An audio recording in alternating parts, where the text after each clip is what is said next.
Hello class, today we're going to start a new unit, Unit 7, Chapter 24, Part A, which is Nutrition, Metabolism, and Energy Balance.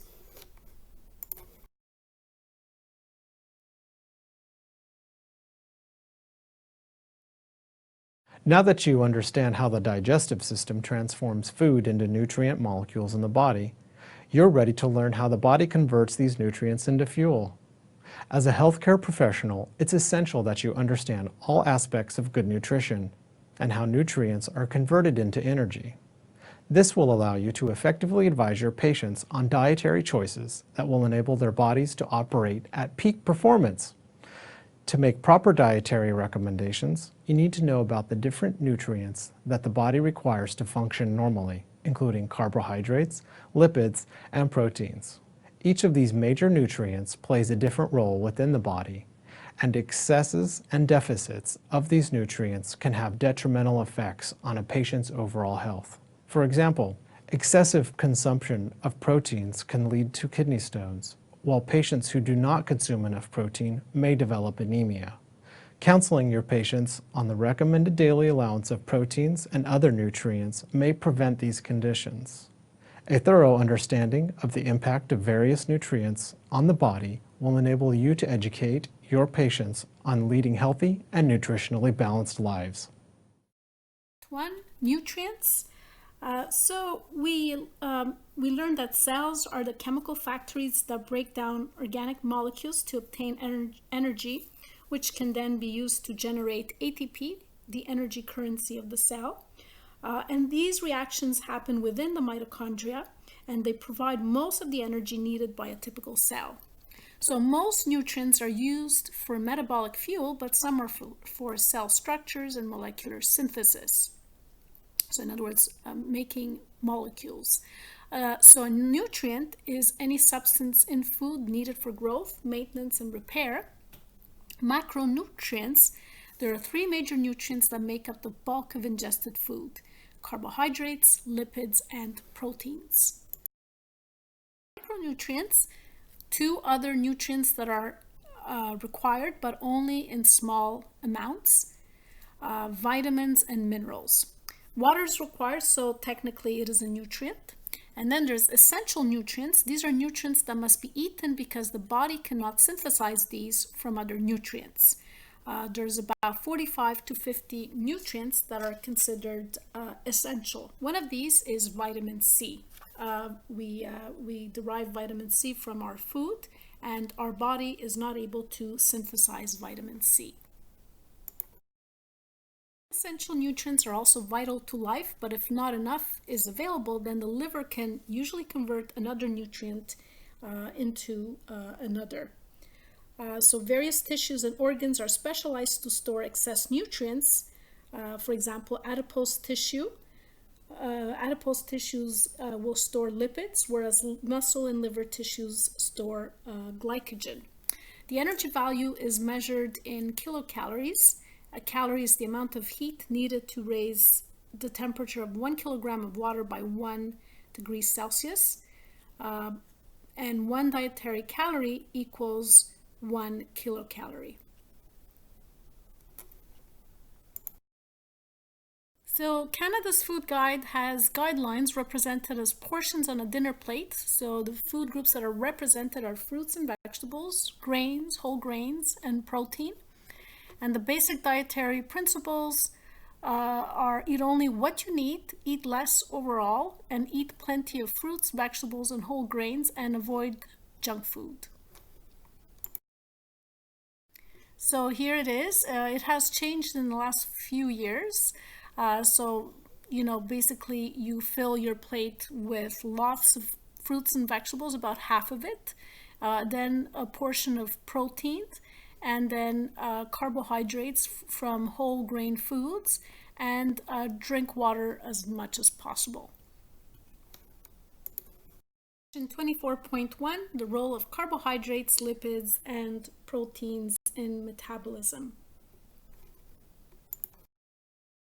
So let's start with carbohydrates. So in general, when a cell with excess carbohydrates, lipids, and amino acids needs energy, it will break down the carbohydrates first. Lipids are the second choice, and amino acids are seldom broken down if other energy sources are available. So what are some dietary sources of carbohydrates? So primarily from plants, such as starch, which is a polysaccharide, right? And it's a complex carbohydrate. Also in grains and in vegetables. Sugars, the monosaccharides and disaccharides are primarily found in fruits, sugar cane, sugar beets, honey, and milk. Remember the lactose in milk.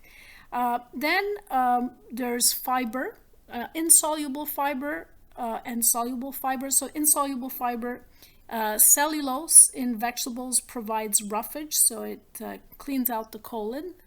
But we don't use it as for energy. And then there's soluble fiber, which is an example is the pectin in apples and citrus fruits, which are really good in reducing blood cholesterol levels. There's a small amount in milk sugar as well, as we mentioned, and glycogen in meats. So glycogen is the storage carbohydrate in animals, as we learned. Uses in the body. Glucose is the fuel that is most used by cells to make ATP. Some cells use fat for energy. Neurons and red blood cells rely entirely on glucose. Neurons, in fact, will die quickly without glucose. Any excess glucose is converted to glycogen or fat, and then it's stored. Whereas fructose and galactose are converted to glucose by the liver before entering circulation. In terms of dietary requirements of carbohydrates, they should consist of 45 to 65% of the total calories, and mostly of complex carbohydrates from whole grains and vegetables. So simple carbohydrates should be limited. In fact, high amounts of sugars can lead to obesity as well as nutritional deficiencies. The Canadian diet is about 53% carbohydrates, and it includes rice, pasta, or breads. It tends to be inexpensive, so higher percentages are seen in low-income groups. Table 24.1, Summary of Carbohydrates, Lipid, and Protein Nutrients. So this is the first part of 3 slides. So in this slide we can see carbohydrates, total digestible carbohydrates from complex carbohydrates and simple carbohydrates. So the complex carbs would be the starches, so anything that contains starches like bread, cereal, crackers, potatoes, flour, pasta, rice. And this should be around 45 to 65% of the recommended daily allowance for adults. But any excess can, over time, of course, can lead to obesity, diabetes, mellitus, nutritional deficits, dental cavities, gastrointestinal irritation, and also elevated triglycerides in the plasma. And deficits can lead to tissue wasting in extreme deprivation, metabolic acidosis, because then fat would be used instead of carbs for energy, and the breakdown of fat results in acidosis. Simple carbohydrates, these are, simple sugars from carbonated drinks and candy and fruit, ice cream, pudding, and young, immature vegetables. Not sure what that means. And the total fiber should be about 25 to 30 grams, and that's again from vegetables.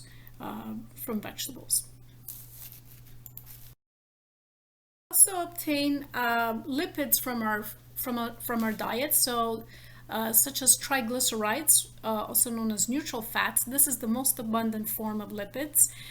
There's saturated fats and unsaturated fats. So the saturated fats are found in meat, dairy products, dairy foods, tropical oils like coconut oil and palm oil, or hydrogenated oils, the trans fats, the ones that are, that we've talked about that are unhealthy. Unsaturated fats are found instead in seeds, nuts, oil, olive oil, and most vegetable oils. The other type of lipid is cholesterol, which is, as you know, you may hear your parents or grandparents talk about cholesterol in foods like in egg yolk and meats, organ meats especially as well, like liver and kidney, shellfish and milk products. However, the liver will make approximately 85% of cholesterol, because as we know, cholesterol is important for cell membranes. It's a component of our cell membranes.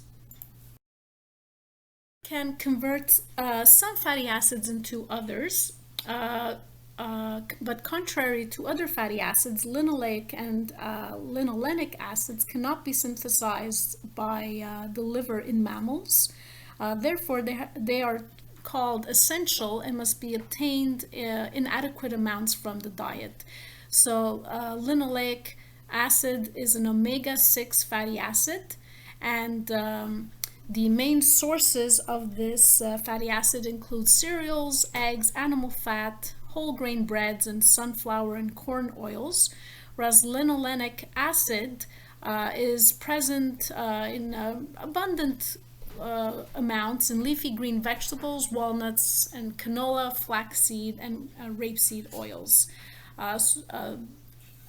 But both of them can be found in most vegetable oils. Uses of lipids in the body. So adipose tissue offers protection, insulation, and a fuel storage. The phospholipids are essential in myelin sheaths. Myelin sheaths are the coverings of neurons in the nervous system and all cell membranes, as we know. Cholesterol stabilizes membranes, and it's the precursor of bile salts and all the other steroid hormones like cortisol and testosterone and estrogen. Prostaglandins, these type of lipids are responsible for smooth muscle contraction and the control of blood pressure, and are involved in the inflammatory process. Also, they're the major fuel of hepatocytes and skeletal muscle. Hepatocytes are the liver cells, and they also are very important in helping absorb the fat-soluble vitamins. Of dietary requirements, fat should represent between 20 to 35% of the total caloric intake, and of this, 10% or less should be saturated fats. Cholesterol is not really required in the diet. Intake should be kept as low as possible, especially for people who are more at risk with cardiovascular disease. Vegetarian diets are really good in keeping cholesterol levels low. Table 24.1, this is part 2, looking at lipids. So again, lipids come from animal sources such as meat and dairy products, and from plant sources such as oils from nuts and seeds. It should be around 20 to 35% of the total caloric intake in terms of the RDA. So linoleic acid, linolenic acid, and cholesterol and their sources. Any excesses of lipids may increase risk of cardiovascular disease, especially if a lot of it is from trans fats. Any excess linolenic acid, excess dietary intake may increase risk of atherosclerosis, and cholesterol. So its levels of blood cholesterol and low density lipoproteins may increase, and it is correlated with the increased risk of cardiovascular disease. In terms of deficits, people are on a very low lipid diet. It can lead to weight loss because the fat stores and tissue proteins are used up for metabolic energy. Also, people can experience problems controlling heat loss due to the depletion of subcutaneous fat. For linolenic acid, it affects growth. So also skin lesions, and it could cause depression. Cholesterol, any deficits in cholesterol, possible increased risk of stroke in susceptible individuals. It's interesting, cholesterol. So in other words, if the liver does not make enough cholesterol, it could also increase susceptibility to stroke. So proteins, dietary sources are from animal products, such as eggs, milk, fish, and most meats, as well as soybeans. And these are considered complete proteins because they contain all the needed essential amino acids. Whereas from plant sources, legumes, nuts, and cereals also contain protein, but it's an incomplete proteins because they don't have all of the essential amino acids. So it's very important to combine different sources of plant protein to obtain all of the essential amino acids. Figure 24.2 shows the essential amino acids for a human. You don't have to memorize them. So for example, if you combine, so corn would be missing isoleucine and lysine, whereas beans would be, and other legumes would be missing tryptophan and methionine. But if you have a meal of corn and beans together, then you would obtain all of the essential amino acids. Proteins are needed in the body as structural materials, such as keratin, which is found in skin, which we've already talked about, that external layer of epithelium. Collagen and elastin, those are part of connective tissue, and also muscle proteins like actin and myosin and titin. Also as functional molecules like enzymes and some hormones. So there are three factors that help determine whether amino acids are used to synthesize proteins or burned as fuel. The first one is an all or none rule. So all amino acids needed must be present for protein synthesis to occur. If not all are present, then the amino acids are used up for energy. The second factor is adequacy of caloric intake. So protein is used as fuel if there are insufficient carbohydrate or fat available, which we've already talked about. So the body will use fat first as fuel, carbohydrates first, then fat, and then as a last resort, protein. And thirdly, hormonal controls. So anabolic hormones such as growth hormone and the sex hormones accelerate protein synthesis and growth, and adrenal glucocorticoids that are released during stress promote protein breakdown and the conversion of amino acids to glucose as a sugar source. Nitrogen balance, so it's an homeostatic state where the rate of protein synthesis equals the rate of breakdown and loss. Positive nitrogen balance, synthesis exceeds breakdown, which is very normal in children, pregnant women, and during tissue repair. Negative nitrogen balance is when the breakdown exceeds the synthesis. This is, for example, during stressful situations, during burns, infection, injury, or poor dietary proteins, and starvation. Dietary requirements, the needs will reflect the age, the size, the metabolic rate, and nitrogen balance. Rule of thumb, the daily intake of 0.8 grams per kilogram body weight, and actually a Canadian diet provides more than needed. Table 24.1, part 3. Protein food sources. So you get complete proteins from eggs, milk products, basically meat products, and soybeans as well. For incomplete proteins, these you get from legumes like lima beans, kidney beans, lentils, nuts and seeds, grains and cereals and vegetables, and that's why they need to be combined to to get the all the essential amino acids. So like we said, 0.8 grams per kilogram body weight, and dishes constitute about 12 to 20% of the total caloric intake. Any excesses of proteins can lead to obesity, also enhanced calcium excretion and bone loss, and high cholesterol levels in blood, especially if the sources are from animal products, and kidney stones as well. Deficits can lead to profound weight loss and tissue wasting, retarded growth in children, anemia, edema due to deficits of those plasma proteins, which I've mentioned already when we talked about the osmotic pressure and the hydrostatic pressure and osmotic pressure at the level of the capillaries. And also during pregnancy, it can lead to miscarriage or premature birth. 4.2 Role of vitamins and minerals.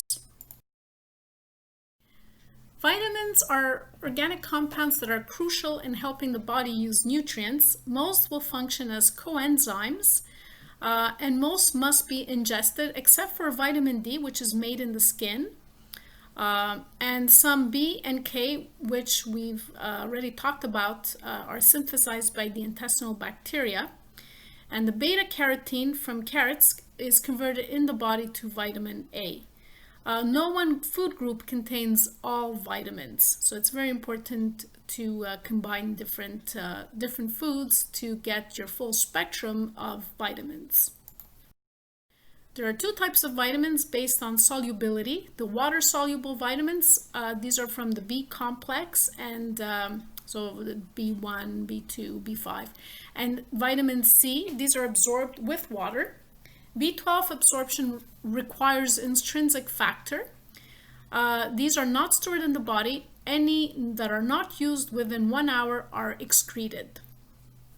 And then there's the fat-soluble vitamins such as vitamin A, D, E, and K. These are absorbed with lipid digestion products. So very important to, some people are on very low lipid diets, and that's not a good idea because then they don't get these very important vitamins absorbed.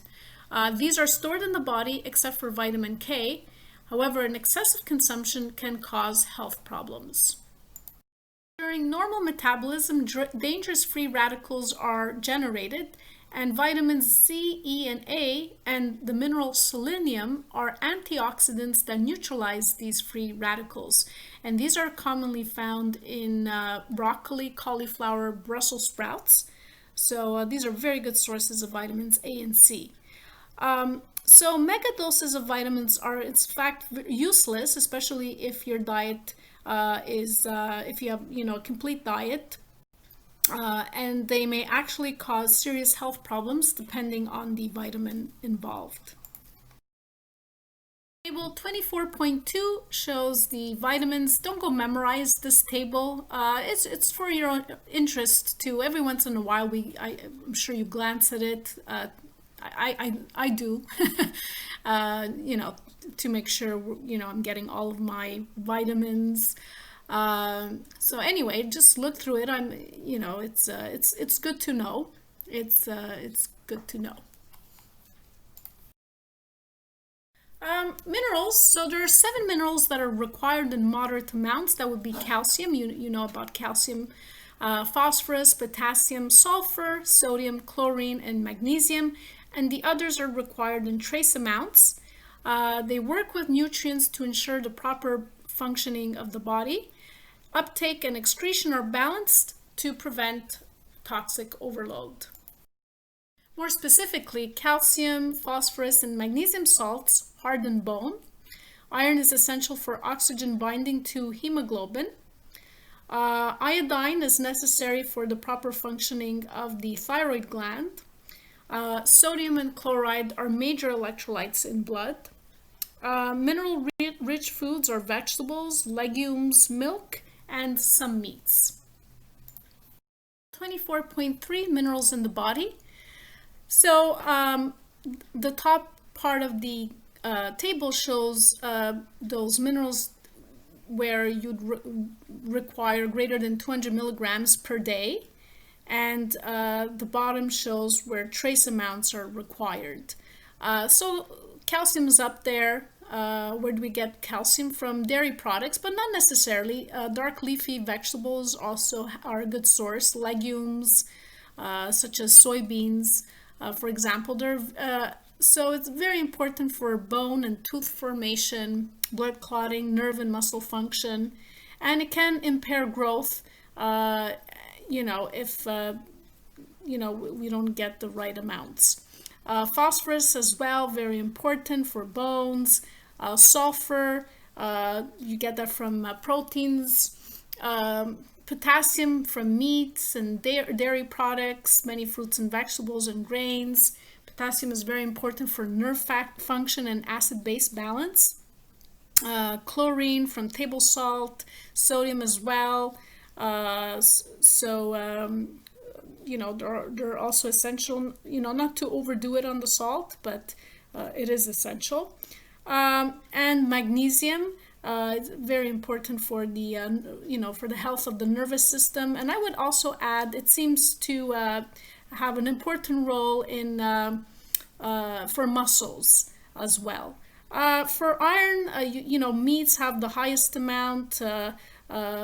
Organ meats, especially eggs, legumes, whole grains. So very important to avoid anemia or weakness, and also immunity. They're very important for immunity. It's very important for immunity.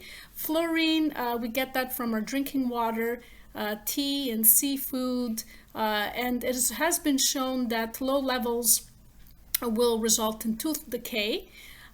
Zinc is from meats and seafood like oysters, for example, very important for immunity, reproduction, skin as well. Copper and manganese. So you have like a good list there showing each one and what their importance is. Again, don't go memorize this table. I would never, ask details from this, but it's good to know.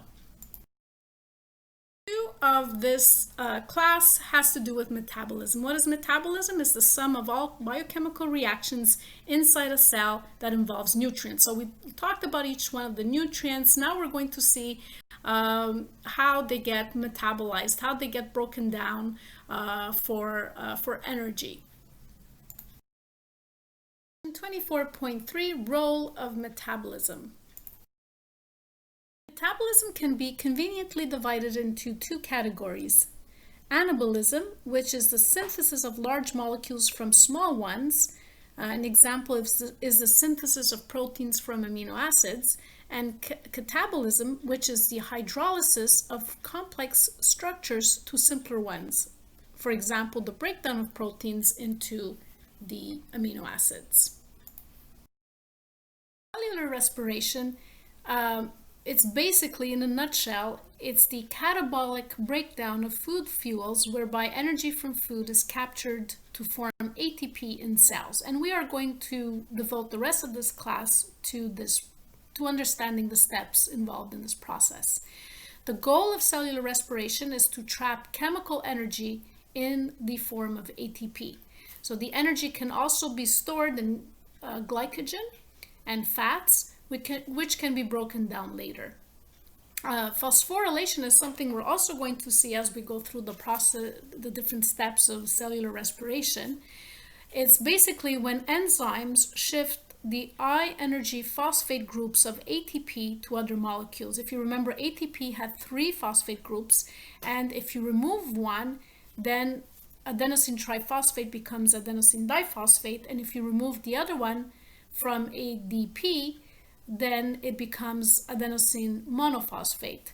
And now once it removes it and transfers, so the enzymes will transfer the phosphate group to another molecule. So this molecule is said to be phosphorylated, and that's what activates it to perform cellular functions. There are 3 stages in processing nutrients. In stage 1, digestion or breakdown of the food, the nutrients, absorption of nutrients, and then transport to tissues. In the stage 2, then at the tissue level, there's a cellular processing within the cytoplasm where synthesis of lipids, proteins, and glycogen, or catabolism or glycolysis into pyruvic acid and acetyl-CoA. And this is still at the level of the cytoplasm of the cell. In stage 3, we have oxidative breakdown of the intermediates from stage 2 into carbon dioxide, water, and ATP. And stage 3 occurs in the mitochondria. Cellular respiration consists of glycolysis of stage 2 and all of stage 3. So we're going to look at each one of these steps in those 3 stages. Figure 24.3, these are the 3 stages of metabolism of energy-containing nutrients. So in stage 1, this happens in the GI tract. Nutrients are broken down into absorbable units, and then they're absorbed into the blood and transported to the tissue cells. Okay, so here we see how proteins are broken down into the amino acids, polysaccharides are broken down into glucose and other monosaccharides, and fats are broken down into glycerol and fatty acids. In stage 2, this happens in the tissue cells. There's anabolism or catabolism. So in anabolism, nutrients are built into macromolecules. In catabolic reactions, nutrients are broken down to pyruvic acid and acetyl-CoA. And glycolysis is the major catabolic pathway. Okay, so the amino acids are synthesized into proteins, and then they will go into the intermediates of glycolysis, into the intermediates of acetyl-CoA, and infrequently into the citric acid cycle. Also, the amino acids are an ammonia is removed from them. So for the carbohydrates, the glucose is broken down in glycolysis to become pyruvic acid, and pyruvic acid is converted into acetyl-CoA, and the acetyl-CoA can now enter the citric acid cycle. And then the fats, the glycerol is converted to one of the intermediates of glycolysis, and the glycerol and fatty acids are also made into triglycerides. So in stage 3, this happens in the mitochondria of cells. So this is the oxidative breakdown of stage 2 products. So CO2 is released here, and the hydrogen atoms removed are from the intermediates in the citric acid cycle are ultimately delivered to molecular oxygen, and the final product of cellular respiration is water. Some of the energy released is used to form ATP, and the citric acid cycle and the oxidative phosphorylation are the major pathways, as we can see here.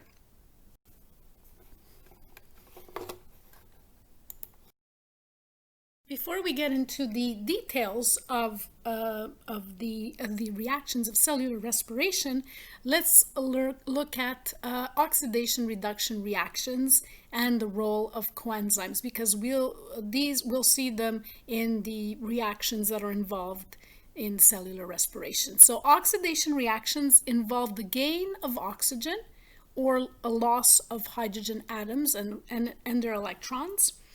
Whereas oxidation reduction reactions, also known as redox reactions, an oxidized substance will lose electrons and energy, whereas a reduced substance gain the electrons and energy. So redox reactions are catalyzed by enzymes that usually require a B vitamin coenzyme. So this is another reason for eating foods that are rich in vitamin B, to make these coenzymes involved in cellular respiration. So there are dehydrogenases. These catalyze the removal of hydrogen atoms, as the name suggests, whereas oxidases, these enzymes will catalyze the transfer of oxygen. There are two important coenzymes that act as hydrogen or electron acceptors in the oxidative pathway. These are nicotinamide adenine dinucleotide, that is abbreviated as NAD+, and the other one is called flavin adenine dinucleotide, and it's abbreviated as FAD. So you don't really need to know the full names, but yes, you do need to know about these two. Remember, these are hydrogen or electron acceptors that we will see as we're going through the reactions. And by the way, these two molecules are modified nucleotides. Remember, ATP is a modified nucleotide. These are two other examples of these modified nucleotides. Let's look at a reaction that involves the reduction of FAD. Okay, so the reaction is, and this is a reaction in the citric acid cycle, one of the reactions, and it's the conversion of succinic acid to fumaric acid. Okay, so or the oxidation, it's an oxidation reduction reaction. Okay, so here succinic acid, it's in its reduced form. So when we oxidize it, it becomes fumaric acid. And so, in other words, those hydrogens and the electrons associated with it have to be transferred to another molecule. And so they're transferred to FAD. So FAD is reduced to FADH2 in this reaction. So this is why this is an oxidation reduction reaction, because succinic acid is oxidized. That means the two hydrogen atoms are removed from it, but they can't just be lost. They have to be transferred to another molecule. So they're transferred to this coenzyme, FAD. So FAD is reduced. So FAD, when it's in that form, is in its oxidized form, but when it receives, when it gains the two hydrogens, then it becomes reduced. So how is ATP synthesized? It's synthesized in two ways. The first one is called substrate level phosphorylation. Okay, so this is when a high energy phosphate group is directly transferred from a phosphorylated substance to ADP. And so now ADP becomes ATP. And this occurs twice in glycolysis and once in the Krebs cycle. By the way, the Krebs cycle is synonymous with the citric acid cycle. So necessary enzymes are in the cytosol for glycolysis and in mitochondria for the Krebs cycle to allow for substrate level phosphorylation. Okay, so here in figure 24.4a, this explains substrate level phosphorylation. So we have an enzyme, and at the active site, the substrate binds to the active site, and the high energy phosphate group is transferred directly from a substrate to ADP to form ATP as one of the products. And this occurs in the cytosol and in the mitochondrial matrix. The other way of synthesizing or making ATP is through oxidative phosphorylation. This is a more complex process but produces most of the ATP. And this is a chemiosmotic process. Basically, it couples the movement of substances across membranes to chemical reactions. So the energy released from oxidation of food is used to pump the H+ across the inner mitochondrial membrane, and it creates a steep H+ concentration gradient. as the H plus flows back through ATP synthase membrane channel protein, the energy from the flow is used to phosphorylate ADP. Figure 24.4b shows oxidative phosphorylation. So what do we have here? We have the inner mitochondrial membrane, and we have embedded in the membrane proton pumps and the ATP synthase enzyme / pump. Okay, so the electron transport proteins pump protons, creating a proton gradient. Remember proton gradient, what that means? It means that there's a lot, by the way, H plus is equivalent to proton, because H plus is basically just a proton. It doesn't have its electron, so those words are synonymous. So there would be a high concentration of H plus in the intermembrane space compared to the mitochondrial matrix. Okay, the mitochondrial matrix has a low H plus concentration. So what happens is that because there's this gradient, because of this H plus that accumulates in the intermembrane space, picture all these positive ions together, they repel each other and they want to follow their concentration gradient and go to the other side into the mitochondrial matrix. But the only way they can get through is through this ATP synthase pump. And as they're going through that pump, then the ATP is being made. The ADP plus phosphate groups will, so it's a phosphorylation of ADP to make ATP. So the ATP synthase uses the energy of the proton gradient that was created to bind phosphate groups to the ADP. And this oxidative phosphorylation occurs only in the mitochondrial matrix. So let's summarize what we've learned so far. Okay, so we talked about anabolic reactions and catabolic reactions. Anabolic reactions are synthesis reactions. Catabolic reactions are reactions where molecules are broken down. Then we talked about redox reactions, oxidation reduction reactions. So in these reactions, one molecule is oxidized, that means the other one is reduced. If one is oxidized, it means that it loses electrons and protons, whereas the other one is going to gain these electrons and protons.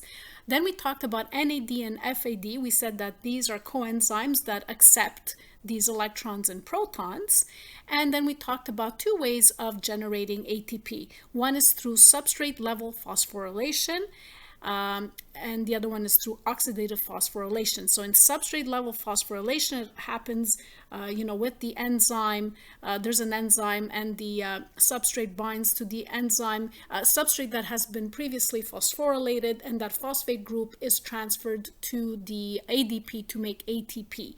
And these reactions happen in the in glycolysis and in the citric acid cycle, also known as the Krebs cycle. Whereas in oxidative phosphorylation, this here is making of ATP after the creation of a proton gradient. Okay, so you have this H plus gradient that is created at the level of the membrane, the inner membrane, and so this H plus wants to follow its concentration gradient, and the only way it can do that is through the ATP synthase pump. And as it's passing through, the a phosphate group is attached to ADP to make ATP. So that's called oxidative phosphorylation. Okay, so now we're going to look at carbohydrate metabolism. Now that we know all of that, hopefully understood the concepts behind anabolic, catabolic, redox, NAD, FAD, and different ways of generating ATP. So now we'll look at the nitty-gritty details of how carbohydrates are metabolized. So when glucose enters a cell, it is phosphorylated to glucose 6-phosphate. So most cells lack the enzymes for the reverse reaction, so glucose becomes trapped inside the cell. It's a way to trap that glucose. Only cells in the intestine, the kidney, and liver can reverse the reaction and release glucose. And this keeps the intracellular glucose concentration low, which ensures a continued glucose entry. Okay, so the oxidation of glucose. So glucose is catabolized via the following reaction. So glucose is completely broken down into, in the presence of oxygen, is completely broken down into water, carbon dioxide, and about 32 ATPs, and some heat is lost as well. So there are three pathways. The first one is glycolysis, then there's Krebs cycle, and the third one is electron transport chain and oxidative phosphorylation. Okay, so in this figure, we can see, so this is figure 24.5. During cellular respiration, ATP is formed in the cytosol and in the mitochondria. Okay, so the three stages are glycolysis, citric acid cycle, and the electron transport chain and oxidative phosphorylation. So notice the glycolysis happens in the cytosol, citric acid cycle and electron transport chain happen in the mitochondrion of cells. So let's start with glycolysis. This is just the overview. We'll look at details later. So in glycolysis, glucose is broken down into two molecules of pyruvic acid. So then the pyruvic acid is going to enter the mitochondrial matrix where the citric acid cycle oxidizes it to CO2. So during oxidizes, again, remember it means it loses electrons and H pluses. So during glycolysis and the citric acid cycle, substrate level phosphorylation forms small amounts of ATP. So then in the third stage, the energy-rich electrons are picked up by the coenzymes that we talked about, the FAD and the NAD, and they're transferred to the electron transport chain, which is built into the inner mitochondrial membrane. The electron transport chain carries out oxidative phosphorylation, and that's where we get the bulk of the ATP in cellular respiration. This is where it generates most of the ATP. Okay, so let's start with the oxidation of glucose. And this is called glycolysis, also called the glycolytic pathway. By the way, glycolysis means the splitting of glucose. It's a 10-step pathway and it's anaerobic. Anaerobic means that it occurs despite the presence or absence of oxygen. So oxygen is not needed in any of these 10 steps, and it occurs in the cytosol, and glucose at the end of its oxidation is broken down into two pyruvic acid molecules. So there are three major phases in glycolysis. There's phase 1 is sugar activation, phase 2 sugar cleavage, and phase 3 is sugar oxidation and ATP formation. So here, what do you need to remember? It's an anaerobic process and it occurs in the cytosol, and after glycolysis, glucose is broken down. So by the end of glycolysis, basically, we have two pyruvic acid molecules. Phase 1, sugar activation. So glucose is phosphorylated by ATP to fructose 6-bisphosphate. It is phosphorylated again by a second ATP, resulting in this fructose molecule. So this phase is referred to as the energy investment phase because there's an input of energy that is required. The two ATPs used will be recouped later, and it provides the activation energy needed to jumpstart the pathway. It basically acts to prime the system. Figure 24.6, so phase 1, this is when glucose is phosphorylated to, so two ATP molecules are used are used up in this reaction, and we get fructose 1,6-bisphosphate. Okay, so glucose and fructose are both 6-carbon sugars if you count the little circles there, right? The little gray circles. But at the two ends, you have the addition of these phosphate groups. In phase 2, sugar cleavage, this is when fructose 1,6-bisphosphate is split into two 3-carbon fragments. The fragments can interconvert into one of two isomers, dihydroxyacetone phosphate and glyceraldehyde 3-phosphate. So figure 24.6, this is the phase 2 sugar cleavage. If you notice, fructose 1,6-bisphosphate is cleaved into two 3-carbon fragments. In phase 3 of glycolysis, we have sugar oxidation and ATP formation. So there are 6 steps involved with 2 major events. In the first one, each of the 3-carbon fragment is oxidized by removal of a pair of hydrogens, which is picked up by the NAD+, forming the reduced NADH plus H+. And the H carries a portion of glucose energy. Second, the inorganic phosphate groups are then attached to each oxidized fragment. The second component is the cleavage of these phosphate groups from both fragments will result in the formation of 2-pyruvic acid and the 4 ATPs by substrate level phosphorylation. Okay, so here, figure 24.6, phase 3. Here we have sugar oxidation and ATP formation. So we have those two 3-carbon molecules, the dihydroxyacetone phosphate and the glyceraldehyde 3-phosphate. If you notice, 4 ATPs are made because the phosphate groups are removed from those, as we saw in that reaction with substrate level phosphorylation, right?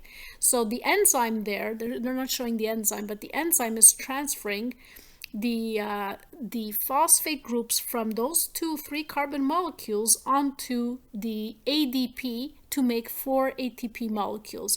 So these, and that's one thing that's happening. The same thing that's happening at the same time is that the two 3-carbon molecules are oxidized to pyruvic acid. That means they're losing the electrons and the protons, or H pluses. So where do they go? They go on to the NAD plus to become NADH. So while dihydroxyacetone phosphate and glyceraldehyde 3-phosphate are being oxidized to pyruvic acid, NAD plus is reduced to NADH plus H plus. Okay, so now what happens to pyruvic acid? Okay, so once you get there's 2 of them, because why are there 2 pyruvic acids? Because one glucose is made up of 6 carbons. If you split it in 2, it makes 2 pyruvic acids, 2 3-carbon pyruvic acids. Now, in the presence of oxygen, pyruvic acid is going to be channeled into the next step, the next stage, which is the citric acid cycle, and it's an aerobic pathway. Whereas if there's no oxygen present, then pyruvic acid is going to be converted to lactic acid.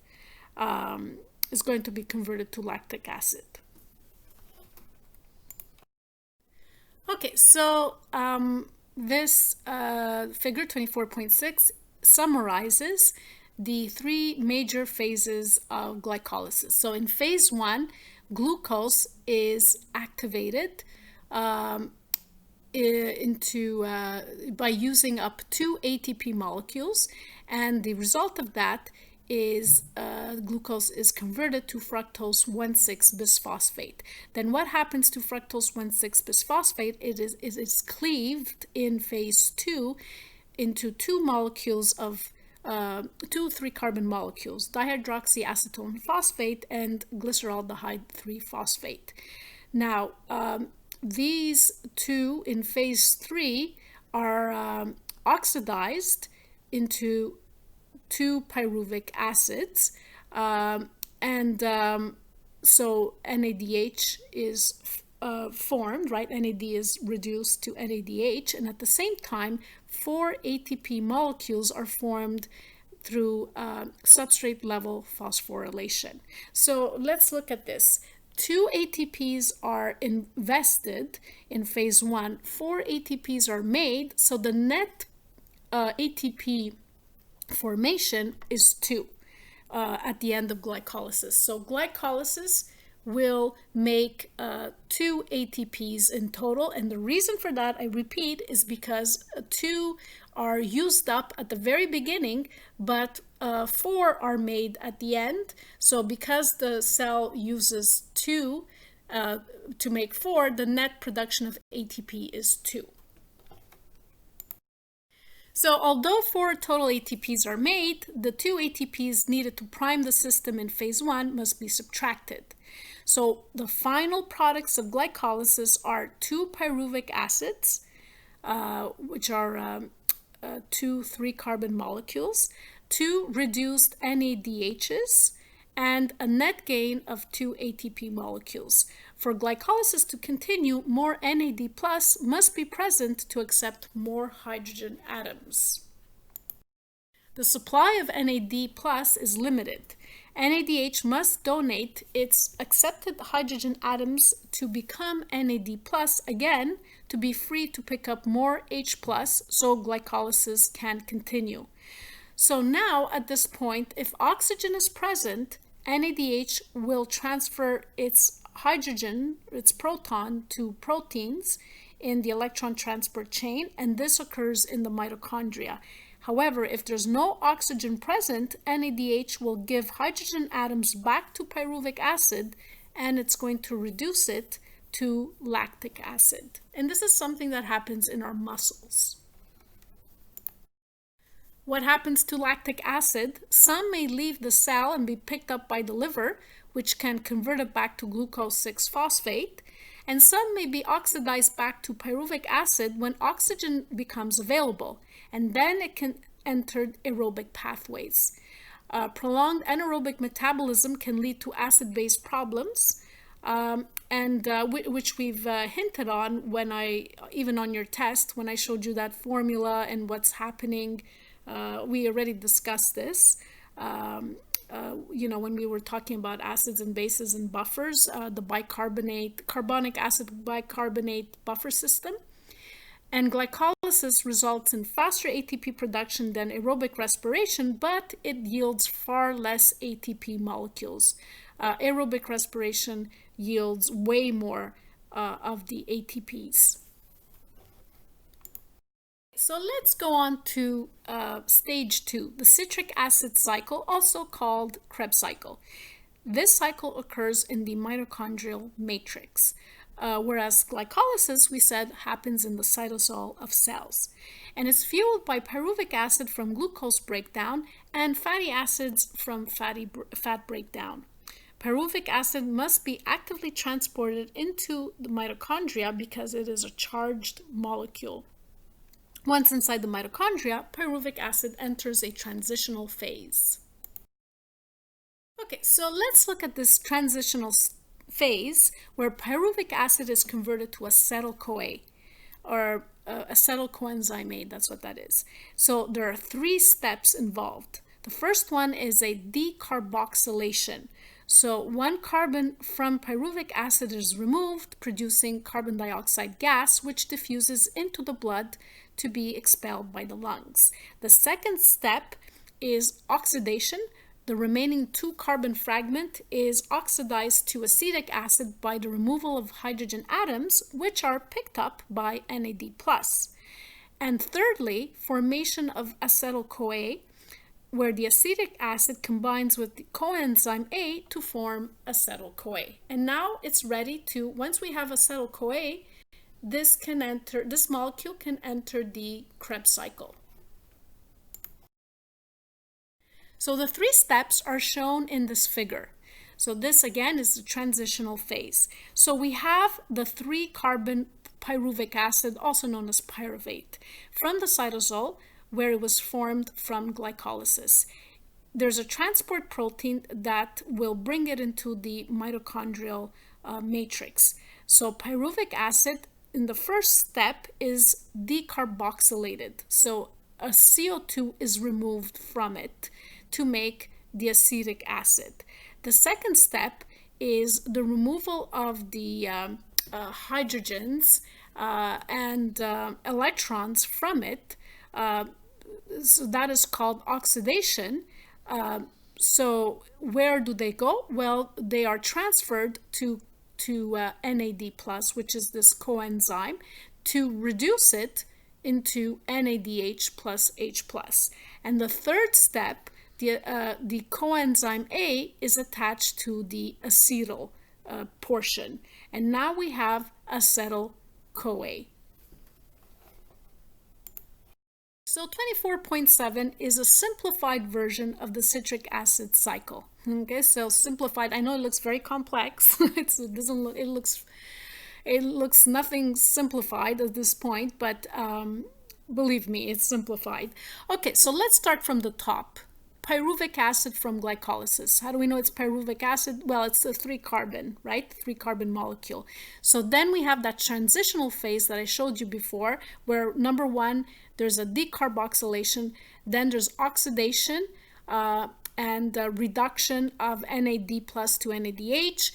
So we have our acetyl, and then we attach a third step is the attachment of the coenzyme A to the acetyl. So that's like kind of like that coenzyme A is the ticket to get into the citric acid cycle. So now, once acetyl-CoA enters the citric acid cycle, it's going to combine with oxaloacetic acid, which is a 4-carbon molecule. It's a pickup molecule, and the coenzyme A is removed. So the first product of the citric acid cycle is citric acid, right? So it makes sense. So that's your initial product, which becomes a reactant for the next reaction. So it changes into isocitric acid, and then after isocitric acid is oxidized into alpha ketoglutaric acid, and therefore NAD plus is reduced to NADH. There's a decarboxylation that occurs there as well. Alpha ketoglutaric acid is decarboxylated and oxidized to succinyl-CoA. There's more oxidation reduction reactions occurring there, plus a CoA that's added, and then the succinyl-CoA is kind of rearranged. ATP is made into succinic acid, and then from succinic acid to fumaric acid. We've already looked at that reaction where succinic acid is oxidized to fumaric acid, and at the same time, so where do those electrons and H pluses go? Well, they go on to FAD to become FADH2. So when we have FADH2, that's reduced. Then from fumaric acid to malic acid, and then from malic acid to oxaloacetic acid, that is an oxidation reduction reaction. And so we regenerate oxaloacetic acid. That is very important to regenerate it because if we don't, then acetyl-CoA is not going to be able to combine with it to make citric acid cycle, and then everything falls apart. Okay, so you don't need to know all these reactions, intermediate reactions in the citric acid cycle. The one that's important, I think, is the first one, the one where acetyl-CoA combines with oxaloacetic acid to make citric acid. So just remember, oxaloacetic acid is a 4-carbon molecule, acetyl-CoA is a 2-carbon molecule. When you combine them together, you have citric acid, which is a 6-carbon molecule. Then there's a series of rearrangements and oxidation reduction reactions and decarboxylations and ATP formation in the meantime there. And then regeneration of oxaloacetic acid. But we'll talk about it in more detail in the next couple of slides. Okay, so let's just go over, what's happening, but I've already summarized it in that figure. So the coenzyme A, so we're back to coenzyme A, which was formed in that transitional phase from pyruvic acid, then shuttles its acetic acid to an enzyme in the citric acid cycle that joins it to the 4-carbon oxaloacetic acid, and then we said it produces the 6-carbon citric acid, and that's why this is called the citric acid cycle. It's also called Krebs cycle because he was the first one who described it. That's why those terms are used interchangeably. During the 8 steps, the original acetic acid is decarboxylated and oxidized to keto acid intermediates, resulting in the formation of NADH plus H plus, FADH2, and CO2.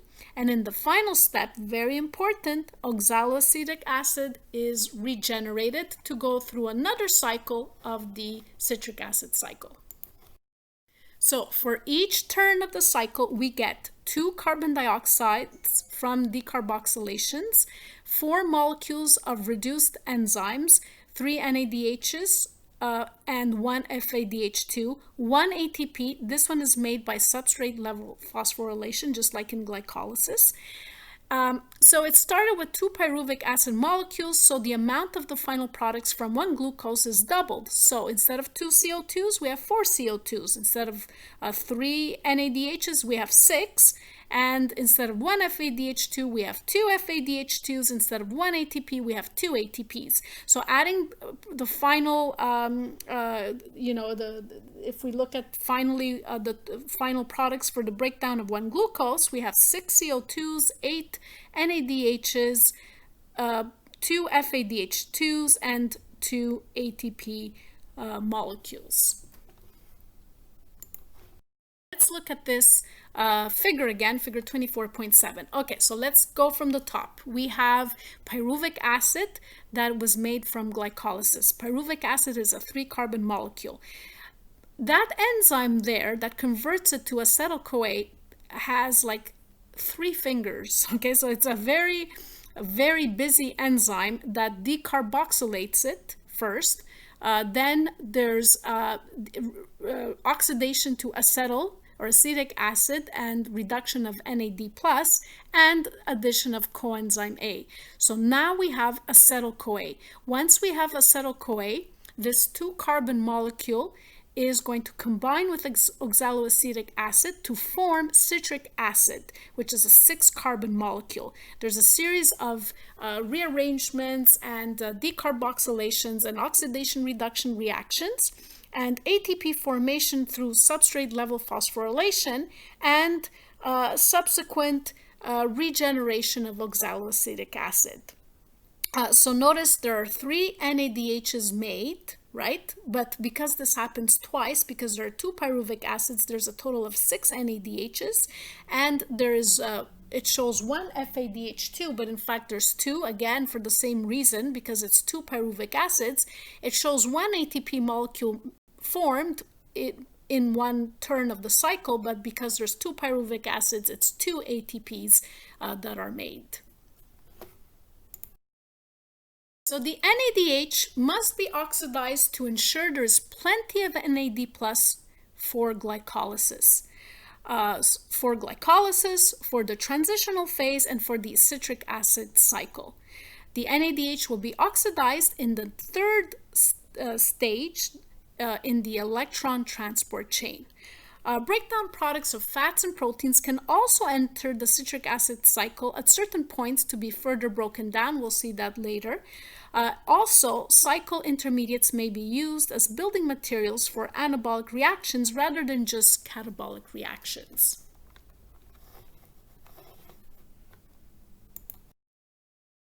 The oxidation of glucose continues in the Krebs cycle.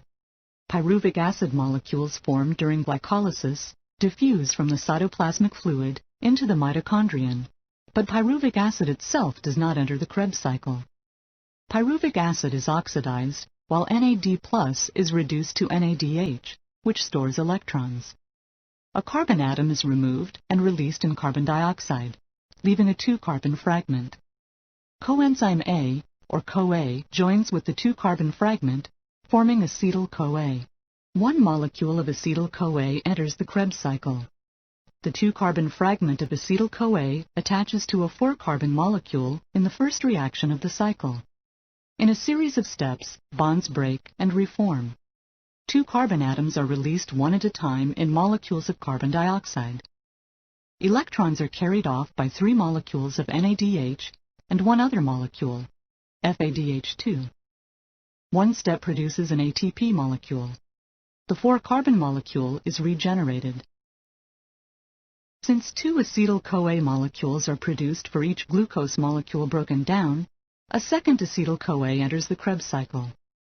The same series of reactions occurs, releasing carbon dioxide and producing more NADH, FADH2, and ATP.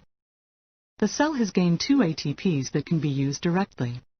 However, most of the energy originally contained in the bonds of glucose is now primarily carried by the NADH molecules. Okay, so now we're looking at the third stage of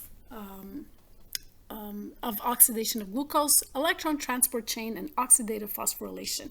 So oxidative phosphorylation consists of 2 phases. Phase 1, the electron transport chain that creates the proton gradient across the mitochondrial membrane using high energy electrons removed from hydrogen from food fuels. Phase 2 is chemiosmosis, which uses the energy of the proton gradient to synthesize ATP. Figure 24.1, oxidative phosphorylation. So the NADH and FADH2 have arrived from the mitochondrial matrix to the inner mitochondrial membrane known as the crista. And so the reduced coenzymes NADH and FADH2 deliver their electrons and H pluses to respiratory enzyme complexes 1 and 2. So the electrons are transferred from one complex to another in the membrane, and each complex is reduced and then oxidized. The energy released pumps the H pluses into the intermembrane space, creating an electrochemical gradient between the matrix and the intermembrane space. Coenzyme Q, which is ubiquinone, and cytochrome C shuttle electrons between the larger complexes. At respiratory enzyme complex 4, electron pairs combine with 2 protons and half a molecule of oxygen, forming water. And then in phase 2, so this was what I've described, steps 1, 2, 3. This is phase 1, where there's the creation, basically in a nutshell. In phase 1, we have the NADH and FADH2 that give their electrons to those respiratory enzyme complexes, and the H pluses instead will accumulate in the intermembrane space, forming an electrochemical gradient. That's one major thing that's happening there. The second one is that half an O2 is combined with 2 H pluses to make water. So in phase 2, the proton gradient that is created basically is used to synthesize ATP, to make ATP. So those H pluses, they repel each other. The only way they can pass through, they're positively charged, they can't pass through the phospholipid bilayer of the inner mitochondrial membrane because they're positively charged. So they have to, the only way they can pass through is this ATP synthase pump. So as they're going through, ADP is phosphorylated to make ATP. So the ATP synthase acts both as a pump as well as an enzyme that converts ADP to ATP. So these are the major events that happen during the electron transport chain and chemiosmosis. So phase one, the electron transport chain. So we described it in the figure. Now we'll look at it in the text. So the electron transport chain, also abbreviated as ETC, is the only pathway that directly uses oxygen. The glycolysis and the Krebs cycle do not use oxygen, whereas the electron transport chain, oxygen combines with hydrogens to make water. So the citric acid cycle will not run, however, if oxygen is not present, but does not directly use oxygen.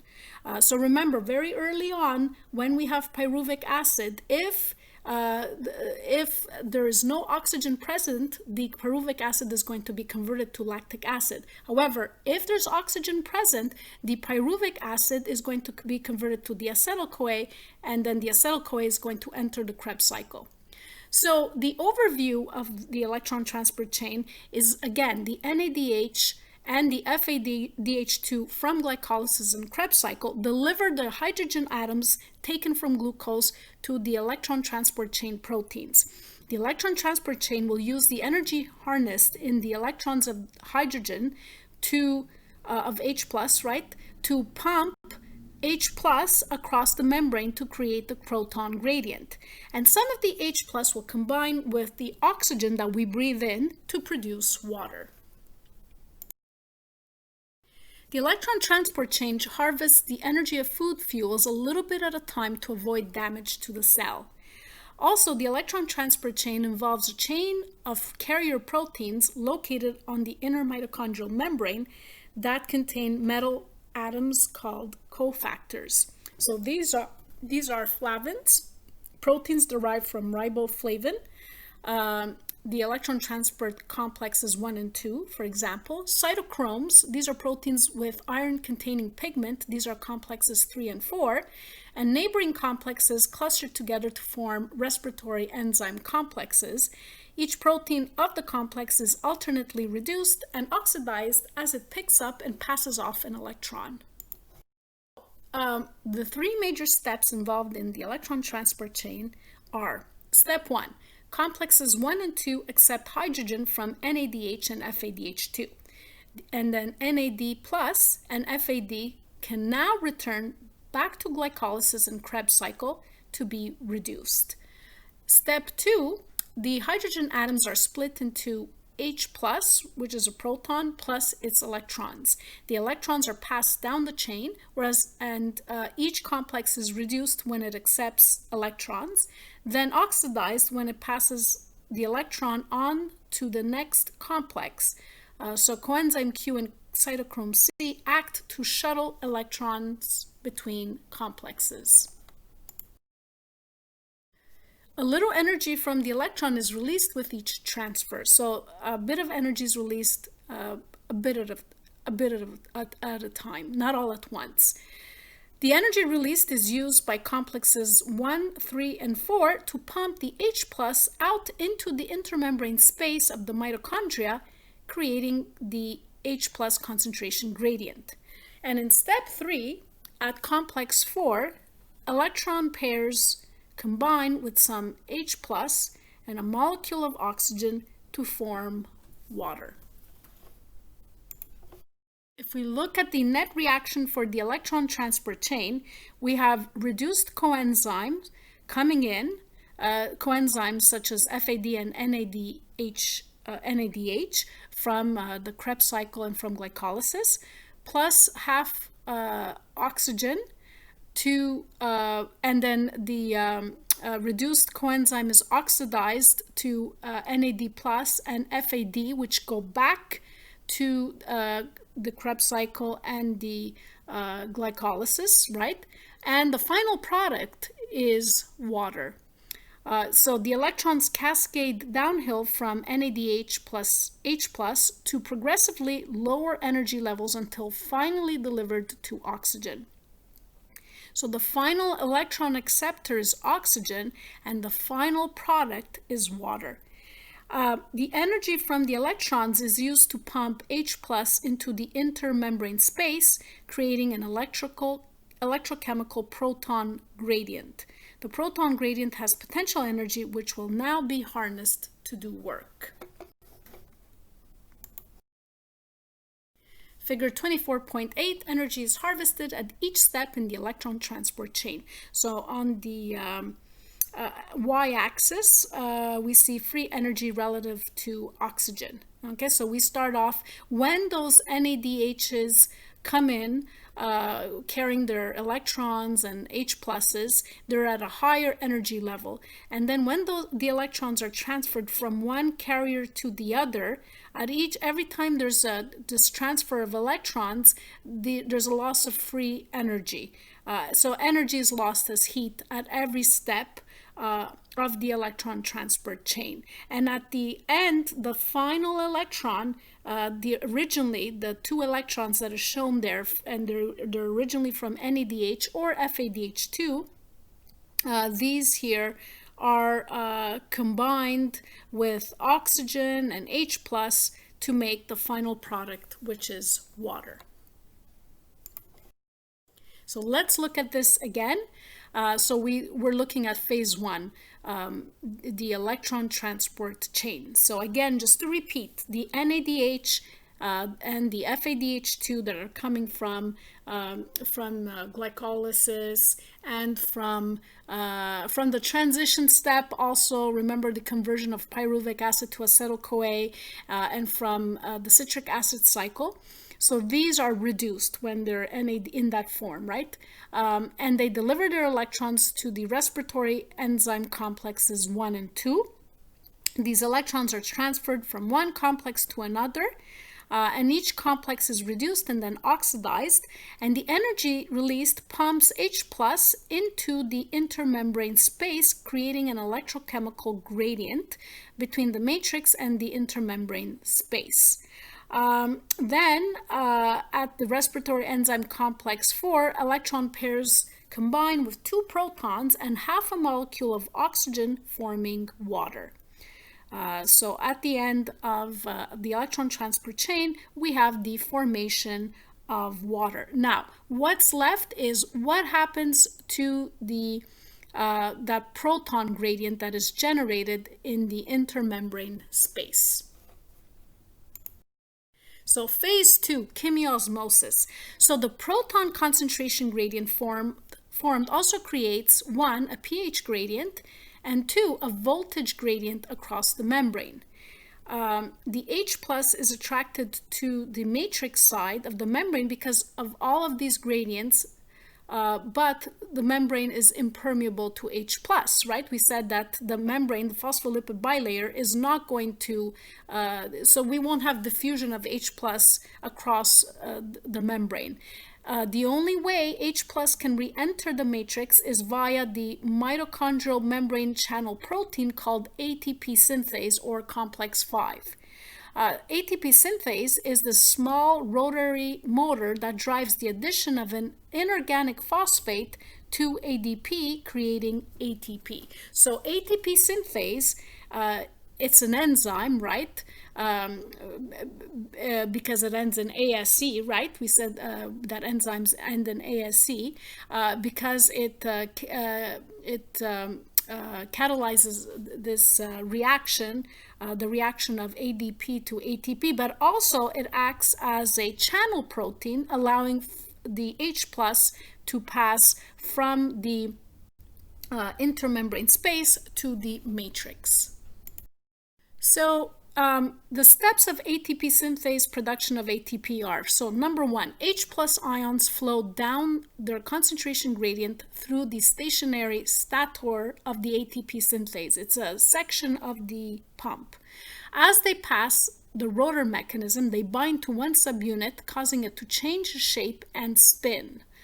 It's very complex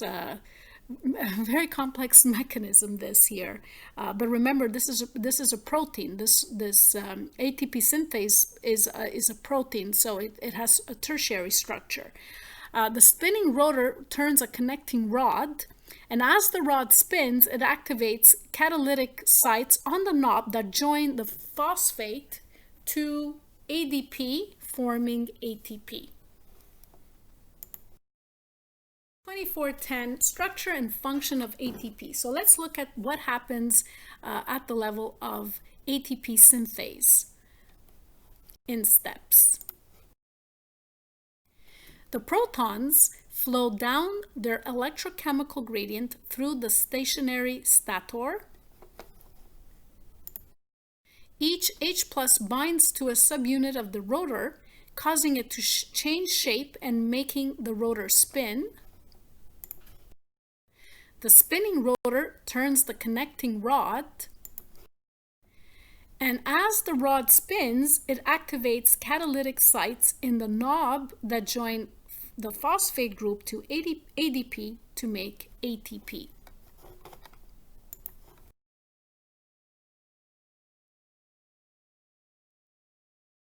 Proton gradient also drives the energy needed for ADP, pyruvic acid, inorganic phosphate, and calcium to cross into the inner mitochondrial membrane. Most of the energy harvested from organic molecules during glycolysis and the Krebs cycle is stored in NADH. NADH and FADH2 molecules give up their high-energy electrons in the third phase of cellular respiration, electron transport and ATP synthase, where most of the cell's ATP fuel is produced. The electron transport chain is an array of molecules, mostly proteins, built into the inner membrane of the mitochondrion. NADH gives up its high-energy electrons to the first complex in the electron transport chain. The electrons move from one member of the chain to the next, giving up their energy as they are pulled from NADH toward oxygen. The energy given up by the flow of electrons is used to pump hydrogen ions from the mitochondrial matrix into the intermembrane space. Oxygen captures the electrons in the very last step in electron transport. The last complex adds a pair of electrons to an oxygen atom and 2 hydrogen ions, forming water. The electron transport chain has used the energy of moving electrons to pump hydrogen ions into the intermembrane space. This buildup of hydrogen ions, like water behind a dam, stores the potential energy that was originally in the bonds of glucose molecules.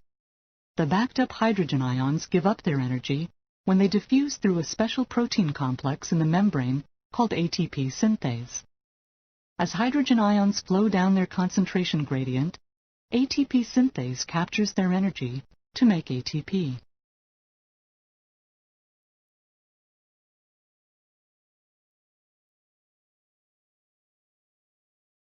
Under normal conditions, almost all the ATP produced in the process of cellular respiration is manufactured by the energy that electron transport provides to ATP synthase, about 34 ATPs for every glucose consumed. Homeostatic imbalance 24.1. Cyanide gas disrupts oxidative phosphorylation by binding to cytochrome oxidase, so it blocks the electron flow from complex 4 to oxygen, causing rapid death. Poisons called uncouplers abolish the proton gradient by making the inner mitochondrial membrane permeable to H+. So although the electron transport chain continues to deliver electrons to oxygen at a furious pace and oxygen consumption rises, no ATP is made, because to make ATP, we need the creation of a gradient. Summary of ATP production. So the energy use at rest averages about 100 kilocalories per hour, which is equivalent to 116 watts, which is slightly more than what a light bulb uses. And this places a huge demand on mitochondria for energy production. So of the 686 kilocalories in 1 mole of glucose, approximately 262 kilocalories are captured in ATP, with the rest that is lost as heat. And this translates as a 38% efficiency in usage of fuel available. In comparison, machines are only around 10 to 30% efficient. So the flow of energies from glucose, this potential energy from the carbon-hydrogen bonds in glucose, these are transferred, all those electrons and protons that are stripped away from glucose are transferred on to NADH and FADH2, and these will enter the electron transport chain and create a proton gradient, and that energy is used to make ATP. So let's look at the net energy gain from complete oxidation of one glucose molecule. So from substrate level phosphorylation, we get 4 ATPs, 2 from glycolysis and 2 from the citric acid cycle, 2 rounds of the citric acid cycle. The other is from oxidative phosphorylation. So the bulk of them, in fact, about 28 ATPs are made at the level of the at the mitochondria. So for each NADH that is brought in, the proton gradient generates 2.5 ATPs. So there are 10 NADHs that are made, so there's about 25 ATPs. So for every FADH2s brought in, only 1.5 ATPs are created because there's 2 that are made, 3 ATP molecules are made. The totals between substrate level phosphorylation and oxidative phosphorylation equal about 32 ATPs, but energy is required to move NADH that is generated in glycolysis into the mitochondria, which uses up 2 ATPs. So finally, the total is 30 ATPs. There's still uncertainty on the final total. So figure 24.11, the energy yield during cellular respiration. So we see glycolysis, citric acid cycle, and electron transport chain and oxidative phosphorylation. So if we start with glycolysis, remember glycolysis happens in the cytosol. In glycolysis, glucose is completely broken down, broken down into 2 pyruvic acids. 2 ATPs are made by substrate level phosphorylation. Remember, there were 4 ATPs made, but 2 were used for the activation energy. So then pyruvic acid enters the mitochondrion and is in the transition stage is converted to acetyl-CoA. Now acetyl-CoA can enter the citric acid cycle. So during the citric acid cycle, 2 acetyl-CoAs will make 2 ATPs, again by substrate level phosphorylation.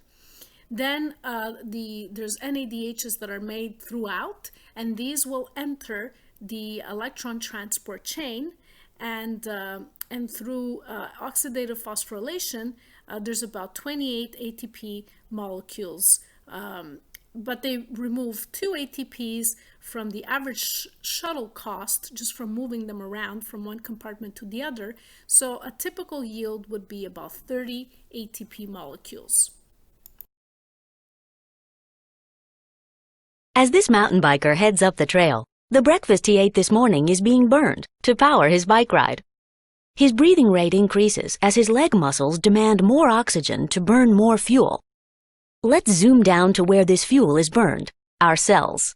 Here, the blood vessel on the left delivers fuel and oxygen to a single muscle cell. In cellular respiration, energy in fuel is converted to ATP, shown here as starbursts. Most ATP is made in the cell's mitochondria.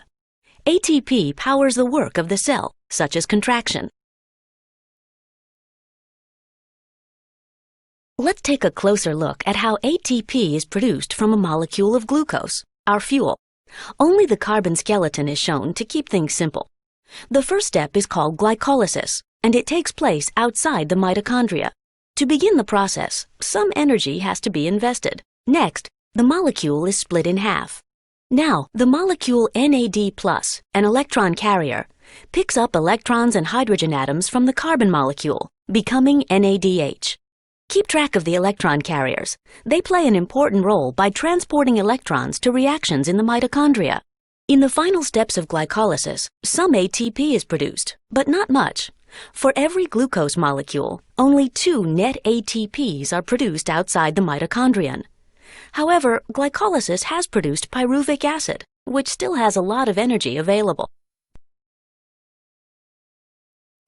Let's follow this pyruvic acid molecule into a mitochondrion to see where most of the energy is extracted.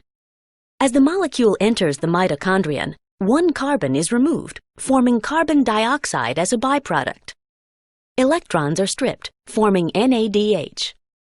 Coenzyme A attaches to the 2-carbon fragment, forming acetyl-CoA. Coenzyme A is removed, and the remaining 2-carbon skeleton is attached to an existing 4-carbon molecule that serves as the starting point for the citric acid cycle. The new 6-carbon chain is partially broken down, releasing carbon dioxide. Several electrons are captured by electron carriers, and more carbon dioxide is released. The carbon dioxide that you exhale comes from the reactions of cellular respiration. 2 ATPs are produced by the citric acid cycle for each molecule of glucose. At this point, only a small number of ATPs have been produced. However, more energy is available in the electrons that are being transported by electron carriers. While the citric acid cycle starts another round, let's follow an electron carrier to the next step in the process. Electron carriers such as NADH deliver their electrons to an electron transport chain embedded in the inner membrane of the mitochondrion. The chain consists of a series of electron carriers, most of which are proteins that exist in large complexes. Electrons are transferred from one electron carrier to the next in the electron transport chain. Let's take a closer look at the path electrons take through the chain. As electrons move along each step of the chain, they give up a bit of energy. The oxygen you breathe pulls electrons from the transport chain, and water is formed as a byproduct. The energy released by electrons is used to pump hydrogen ions, the blue balls, across the inner membrane of the mitochondrion, creating an area of high hydrogen ion concentration. Hydrogen ions flow back across the membrane through a turbine. Much like water through a dam, the flow of hydrogen ions spins the turbine, which activates the production of ATP. These spinning turbines in your cells produce most of the ATP that is generated from the food you eat. The process you've just observed, cellular respiration, generates 10 million ATPs per second in just one cell. That ATP can power a biker up the trail, or it can power your brain cells as you learn challenging biology topics. Next section is glycogenesis, glycogenolysis, and gluconeogenesis. So cells cannot store large amounts of ATP. Rising intracellular levels of ATP inhibit glucose catabolism and promote the formation of glycogen or fat. So glycogenesis is when glycogen can be formed with excess glucose. So it's catalyzed by the enzyme glycogen synthase. So glucose is converted to glucose 6-phosphate, then it's converted to the isomer glucose 1-phosphate. And then the terminal phosphate is removed as the enzyme catalyzes the attachment of glucose to the growing chain. Remember, glycogen is a polysaccharide. And this process mostly occurs in the liver and skeletal muscle cells. Glycogenolysis is the breakdown of glycogen via glycogen phosphorylase in response to low blood glucose. Remember, the glucagon from the pancreas is released, and it will cause the breakdown of glycogen. So this enzyme splits and phosphorylates the terminal glucose on glycogen, and then it forms glucose 1-phosphate, which is converted to glucose 6-phosphate, and now this can enter glycolysis in the cell to make energy, to make ATP. Liver cells, as well as some kidney and intestinal cells, also contain enzyme glucose 6-phosphatase that removes the terminal phosphate, producing free glucose, and now glucose can enter the bloodstream to be used by other cells. Figure 2413 showing glycogenesis and glycogenolysis. Okay, so if we look on top, glycogenesis, this process synthesizes glycogen from glucose. So if there's an excess of glucose, then it will be converted to glycogen. So it occurs when glucose supplies exceed the demand for ATP. For this process, blood glucose is phosphorylated. Okay, so there's exokinase that is present in all cells. This enzyme is going to convert glucose into glucose 6-phosphate and then glucose 1-phosphate, and glycogen synthase is going to make glycogen. Remove the phosphate group to make glycogen for storage. In glycogenolysis, this process breaks down glycogen to release the glucose, and it's stimulated by low blood glucose. So if we start at the bottom with glycogen, the enzyme glycogen phosphorylase is going to add the phosphate group and make to the glucose, make glucose 1-phosphate, then rearrangement glucose 6-phosphate, then the removal of the phosphate group by glucose 6-phosphatase, which is present in the liver, kidney, and intestinal cells, and that is going to release glucose into the bloodstream. Gluconeogenesis is the process of forming new neo-glucose from a non-carbohydrate source. This occurs in the liver, and glucose can be formed from glycerol and amino acids when blood glucose levels drop. It protects against the damaging effects of low blood glucose levels known as hypoglycemia, and this is especially important for the nervous system because neurons need a constant supply of glucose. Okay, so to summarize these glyco words, okay, there's so many of them, okay, so what do they all mean? Glycolysis is simply the splitting of glucose to form 2 pyruvic acids. Glycogenesis is the formation of glycogen. Glycogenolysis is taking glycogen and breaking it up into glucose monomers, and gluconeogenesis is making glucose from non-carbohydrate precursors like the amino acids or from glycerol.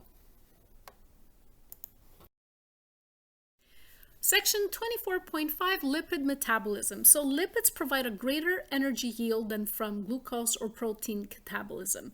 Fat catabolism yields 9 kilocalories per gram versus the 4 kilocalories per gram of carbohydrate or protein. Most products of fat digestion, if you remember, are transported in the lymph as chylomicrons and hydrolyzed by endothelial enzymes into fatty acids and glycerol. Only triglycerides are routinely oxidized for energy. 2 building blocks of glycerides are oxidized separately. There's the breakdown of glycerol. So glycerol is broken down into glyceraldehyde 3-phosphate, same as in glycolysis, which then enters the citric acid cycle. So glycerol is broken down basically into one of the intermediates of glycolysis. The ATP yield is roughly half that of glucose because glyceraldehyde is only a half glucose. So the yield is about 15 ATP molecules per glycerol. And then the second part is the breakdown of fatty acids. Fatty acids undergo beta oxidation in mitochondria. So the fatty acid chains are broken into 2 carbon acetic acid fragments, and coenzymes FAD and NAD are reduced in the process. Then the acetic acid fragment fuses with coenzyme A to form acetyl-CoA, which now can enter the citric acid cycle. Reduced coenzymes enter then the electron transport chain, as it normally happens, referred to as beta oxidation because the 2 carbons are broken off the fatty acid chain, allowing the 3rd position carbon to be oxidized. Okay, so figure 24.15, lipid oxidation. Okay, so triglycerides are broken down by lipase into the glycerol and fatty acids. So let's look at what happens to glycerol. Glycerol gets converted to glyceraldehyde 3-phosphate, which is a glycolysis intermediate. It will complete glycolysis. We have the formation of pyruvic acid, which is converted to acetyl-CoA. Acetyl-CoA will enter the citric acid cycle. What happens to the fatty acids? The fatty acids are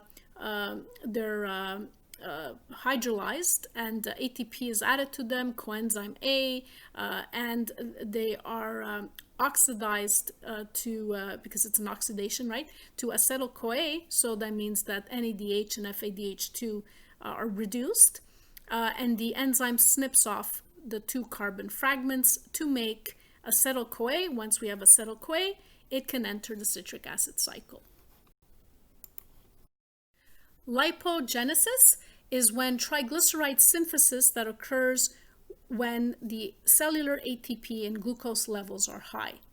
Dietary glycerol and fatty acids not needed for energy are stored as triglycerides. 50% is stored in adipose tissue, other 50% is deposited in other areas. Glucose is easily converted to fat because acetyl-CoA is an intermediate in glucose catabolism and the starting point for fatty acid synthesis. Lipolysis is the breakdown of stored fats into glycerol and fatty acids. It's the reverse of lipogenesis. So fatty acids are actually preferred by liver, cardiac muscle, resting skeletal muscle for fuel. Lipolysis is accelerated when carbohydrate intake is inadequate.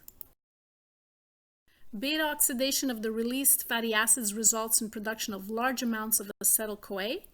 So now acetyl-CoA can enter the citric acid cycle only if enough intermediates, such as oxaloacetic acid, are available. If intermediates are not available, acetyl-CoA can accumulate. Accumulated acetyl-CoA can be converted by ketogenesis in the liver to ketone bodies or ketones, and ketone bodies include acetoacetic acid, beta-hydroxybutyric acid, and acetone. So this figure shows lipid metabolism. If you look at the arrows, the catabolic reactions are shown in blue. Those are the breakdown reactions, and the anabolic reactions or synthesis reactions are in purple. So let's start with the catabolic reactions. Okay, so the stored fats in adipose tissue and dietary fats, these are the triglycerides, are broken down through lipolysis into glycerol and fatty acids. So the glycerol is going to be converted to glyceraldehyde 3-phosphate, and then it's going to complete the glycolysis. We have pyruvic acid and gets converted to acetyl-CoA that enters the citric acid cycle. Fatty acids are beta oxidated and to become acetyl-CoA, which enters the citric acid cycle. Ketone bodies, these are also converted to acetyl-CoA that enters the citric acid cycle, and then the NADH and FADH2 will enter the electron transport chain to make ATP. In terms of anabolic reactions, lipogenesis, so from glyceraldehyde 3-phosphate, that's converted back to glycerol, which is a component of triglycerides, and also acetyl-CoA can be converted back to fatty acids, and again to make triglycerides. Acetyl-CoA can also be in the liver converted to ketone bodies. This is called ketogenesis, and it can be converted to cholesterol to make steroids and bile salts. Okay, so let's look at a quick summary of lipid reactions in figure 24-14. So beta oxidation is when fatty acids are converted to acetyl-CoA. Lipolysis is the breakdown of lipids into their components, the fatty acids and the glycerol. And lipogenesis forms lipids from acetyl-CoA and glyceraldehyde 3-phosphate. Clinical homeostatic imbalance 24.2. The accumulation of ketone bodies in blood can lead to ketosis, which is common in starvation, unwise dieting. So if somebody's not getting enough carbohydrates, for example, or in diabetes mellitus. And ketone bodies are also excreted in urine. Next semester, when we do urine analysis, one of the things we look for is the presence of ketone bodies in the urine dipstick. Ketones are acidic, so a buildup of these molecules can lead to metabolic acidosis, which can cause dangerously low pH levels. Patient's breath can smell fruity from vaporizing acetone. Also, breathing becomes rapid as the lungs are trying to release CO2 to raise the pH. Synthesis of structural materials. So lipids play many roles in structural materials. So like, for example, phospholipids are used for cell membranes, right? They're the main component of cell membranes, and also the myelin sheath that surrounds neurons. Also, cholesterol is used for cell membranes and steroid hormone synthesis. In addition, the liver synthesizes transport lipoproteins for cholesterol and fats. It synthesizes cholesterol from acetyl-CoA and uses cholesterol to form bile salts.